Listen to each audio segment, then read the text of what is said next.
So I am Nick of Light from Holistic London. We're doing an interview here with Perri from the Wild Food in Neal's Yard. And this is Sue, Purple Mama, from Holistic London. And we are going to ask Perri our first question, our first person.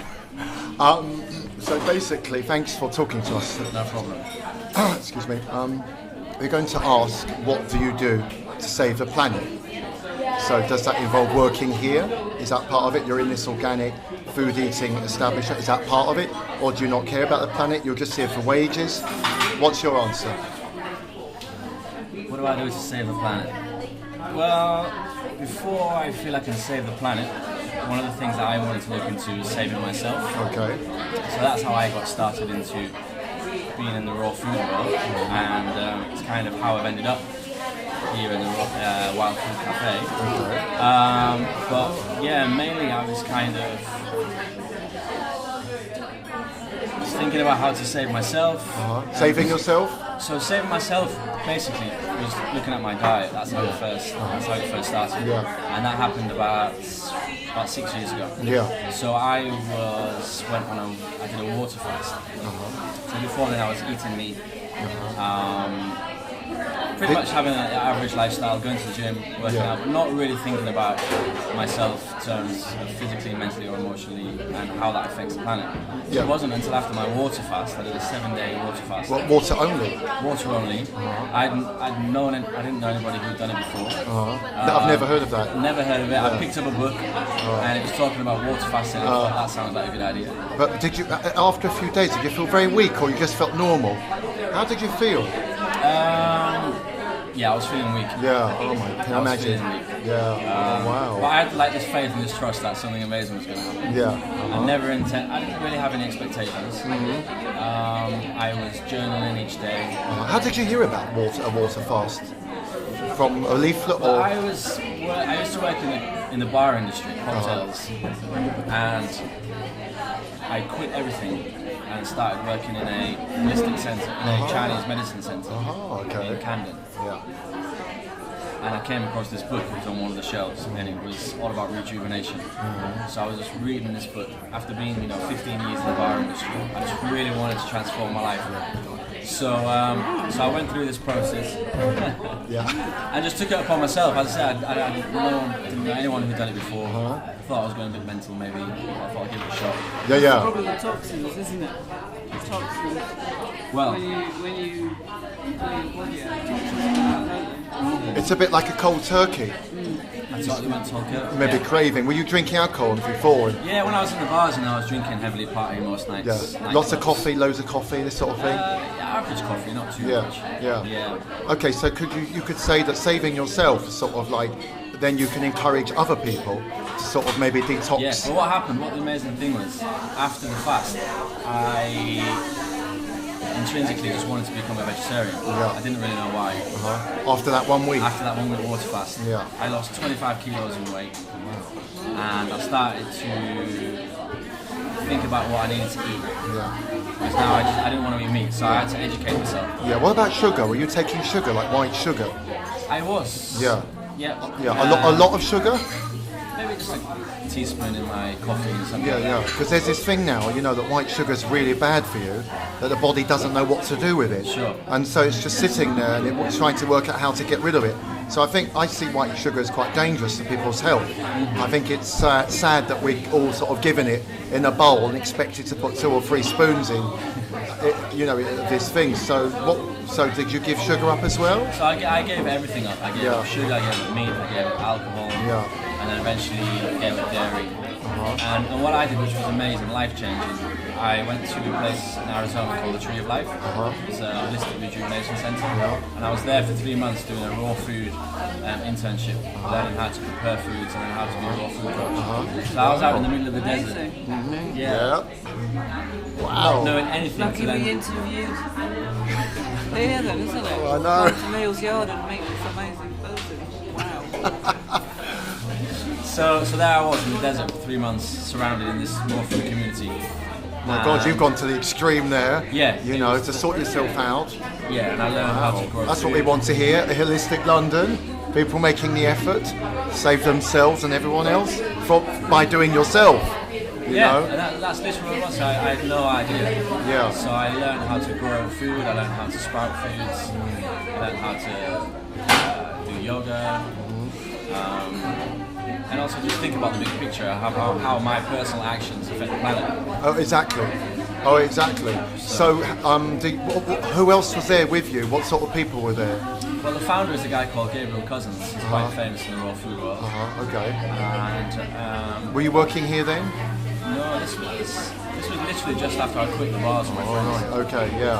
So it was about 6 years ago. So I was running a chain of cocktail bars. And I quit them all. Within a year. Wow. Where was that? Complete change. They were in Cambridgeshire, basically. Yeah. So, what do you think somebody who wants to do something like you've done, but a quicker version, say someone watches this and they think, what can I do? Can I go to Sainsbury's or somewhere and pick up some things that are going to transform my inner health now? Sure. What can they do just in terms of every day? They live in London and they're not going to travel. One of the main things that you can easily do without buying anything is water. I know tap water's got a bit of a stigma to it. Yeah. But drink more water, definitely. Yeah. Drink up to 3 litres of water. This just starts to flush everything out. Yeah. Gets all the cells awakened. Yeah. Just water, isn't it? Yeah. Second thing, even before getting on your diet, follow your passions. Yeah. You know, a lot of people bang on about the food, but if you're not passionate and you're not loving yourself, you know, you're not going to be much good to anyone. Yeah. So infuse yourself, love yourself, and to do that is to follow your passions. So mine happened to be health food, so I kind of had the two together. So I just started to do everything which was involved health foods. So for the average person at home, if that's for them too, first follow your passion. Or first drink water, following your passions. It's energizing. That's just energizing. When you get excited about something, you become alive, and that's infectious. You know? I agree. Whether you're eating meat or not. I totally So, agree. What do you think about eating meat in terms of animals and sort of like that cycle? Do you think people should be on a higher level than that in terms of like that's harming? I mean, that's the ultimate harm, isn't it? Yeah, from a loving point of view, I feel eating animals for food is not a loving thing. I feel like the animals can feel, they have feelings, and I don't think we need the nutrients which is portrayed that we need from animals. I think we all, I mean, you know, I'm in the gym 5 days a week these days, working out healthy. We can get protein from I can hummus. get protein from my kidney beans. Do you take spirulina? Do you take spirulina? I have been, barley. There's a friend of mine who's got green juice. That's powder, isn't it? Spirulina. Yeah, Soya. I took that when I was a vegetarian and had children. I found that they were quite healthy and they were all quite brainy. So this spirulina actually helps women, helps men with that shift. I think you do have to take something else. But sometimes it's the actual Roger food. Did you ever find you had a craving to go back and have like egg on chips? Or steak and chips or fish and chips? Or chips? Did you ever? I think it's always tempting. I think, don't you think something creeps in, or are you very disciplined now? Yeah, well, that was the thing for me. You don't want it in your body, maybe. It's a total emotional shift. Yeah. So I never had any desire to go back to meat. Yeah. I had some desires to go back to dairy, which I did, and toyed around the idea of having dairy. But recently, for the last couple of years, I've had no dairy. Yeah. Wow. But yeah, since becoming vegetarian, I never went back to meat, and I never had any craving. Yeah. But that is quite amazing and very disciplined. What do you think of this place? What's the name again? The Wild Food Cafe. Wild Food Cafe. What do you think of their mission? You know, what's their mission? Sure. Well, it's very popular here. We were here. Boy George was sitting there. Right. Okay. And I've seen another band in here that was known in the 80s. Sure. So it's very popular with all sorts of people. This place, it seems to be the centre. You were saying, Purple Mama, that those comedy writers used to be based here. Yeah, apparently Monty Python. This is their actual office. Oh right, their they office. Didn't write Okay. Here, they coordinated the movies from here. Oh. No, I don't know which. I don't know either. I know there's a plaque outside which says the Monty Python, but I don't know the full story. I've only been working here Well, for they 3 can weeks. find out. So, It does yeah. have a vibe You though. can find out. It does have a vibe. It's sort of the centre of something. Well, this whole area, Neal's Yard, has very much a community feel. Oh, completely. I think it's brilliant. And Neal's Yard therapy is such a famous brand. Oh, completely. So I know the owners have been in this spot now for 2 years. Yeah. And Joel, the owner, he has this big vision of planting a trillion fruit trees. Wow. And he feels this is what's going to save the world, having more fruit Oh, trees. yeah. Oh. So, in a nutshell, And where would he plant them? Where would he plant those? All over the world. Wow, how brilliant. Yeah. He wants fruit tree orchards. Fruit trees everywhere. You know, free food for everybody. Yeah. Oh, that's a brilliant mission. That's a brilliant idea. So that's the big vision. So the small vision is scaling it down. It's like, okay, what can we do now? Yeah, What's tangible? But you're working on yourself, so you do yourself. You do what you can. So That's the whole point, actually, of this interview. What can you do? You're doing yourself. He wants to plant trees Sure. and give free food and food to people. Yeah, and you know, I'll probably be a part of that in the future as well. Yeah. So my further dreams is to live like in eco villages and plant trees and We stuff. had a friend who planted olive trees in Portugal, and they're finding out that olive leaf tea, which is an ancient tea, in Turkey and all these places actually help cure cancer. So a lot of people got into planting or having olive trees in their gardens or balconies or restaurants as a medicinal, healthy image. So when you think, oh, the olive tree is nice outside your restaurant, actually it's kind of medicinal, polyistic to have one. Have you tried the olive leaf tea? I've never tried olive leaf tea. It's quite amazing. You think, oh, olive leaf, what's it going to do to me? Like when you give up meat, you think, am I going to die? And you don't. Yeah. Like you don't die from olive leaf tea. You don't die when you don't have a steak. And there's that concept of having to face fear, face your own death. But I think as women, when they get pregnant, a lot of pregnant women find they have to eat fish because of the bone structure of the baby. So it's very hard to maintain a real vegan diet when you're pregnant. Yeah. Interestingly enough, so in having 4 children, That's I'm coming off I was vegetarian then fish and chicken, so I'm just coming back again now, thinking, well, maybe I could do that water thing, Sure. But I was shocked at how much I needed the fish, especially with the boys. Okay. When I had the 2 boys, I ran to a tin of fish, tuna fish. Yeah, well, when I was at the Tree of Life, the rejuvenation center in Arizona, the founder there, Gabriel, he's a doctor.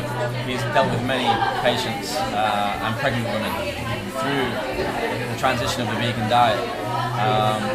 So I know it's an experience with pregnant women on a vegan diet. So I think it's very If you individual. have the right nutrition, Very individual. Because in the Nick's brothers in the Hare Krishna movement, now in the Hare Krishna movement, some people there were having too much Indian sugar sweeties and too much curry, which can clog up the kidneys and the liver.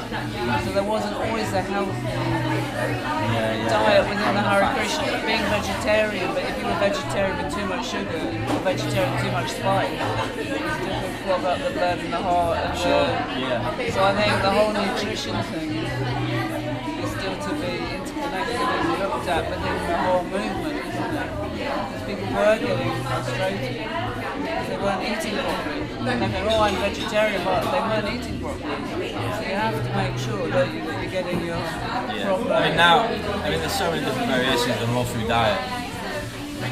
Now I'm inclined, there's a diet called 80-10-10. 80-10-10. So this is taking 80% of your calories are coming from carbohydrates, 10% from fat, and 10% from protein. So what this diet is suggesting is that a lot of raw foodies, when they first start, they're having all the green salads and everything, but then they're loading it with olives, avocados, oils, dressings, cashew nut cakes. What kind of oils? Olive oil? Olive oil, flaxseed oil, hemp oil. Yeah. And these oils are good for people with high cholesterol as well. I mean, they are, but this is why it's a 10% ratio. Yeah. So not to have too much. Yes, that's right. Yeah. So when I first started, I was having tons of avocados. Yeah. Because then it becomes another oil, just another fat, that will increase your cholesterol. Yeah. Because a lot of people have high cholesterol, and some have it naturally. So it's always a hard balance for them. Enough oil and enough weight on their body as well. Yeah, well, you can use a lot of weight from vegan. Yeah, I lost 25 kilos. Really? But some people don't want to lose that amount of weight. Yeah. Maybe they're too thin. A bit too much. I felt a bit too weak. Yeah. And then when I went on the 8-10-10, I was eating more fruit. Yeah. Oh, really? Is fruit good for? It was in the 8-10-10 way of living. Yeah. Fruit's high on the diet. Yeah. Say it again. What's the name? 80-10-10. 80-10-10. Yeah, it's a guy called Dr. Doug Graham. Okay. He's kind of, I wouldn't say the founder, but he's the promoter. Yeah. Right. So Okay. that's what I'm kind of doing these days. Okay. Well, I just want to quickly throw in the point of the recession. How can people save the planet during the recession? Maybe the recession is a mirror of greed and war, and now we all have to sort of face it. So how can we create a holistic, joyful life in the middle of a recession and build up some kind of economy based on health and well-being? Yeah. And community rather than greed and grabbing, which I think caused the recession. Because I was doing a law degree, and the landlord lecturer actually said that excessive mortgage giving and property buying in this country contributed a lot to the recession. Yeah. And I was thinking this in the back of my mind at the time. When he said it, I sort of woke up because I was half asleep. I knew it, I thought. You know, all these things are connected.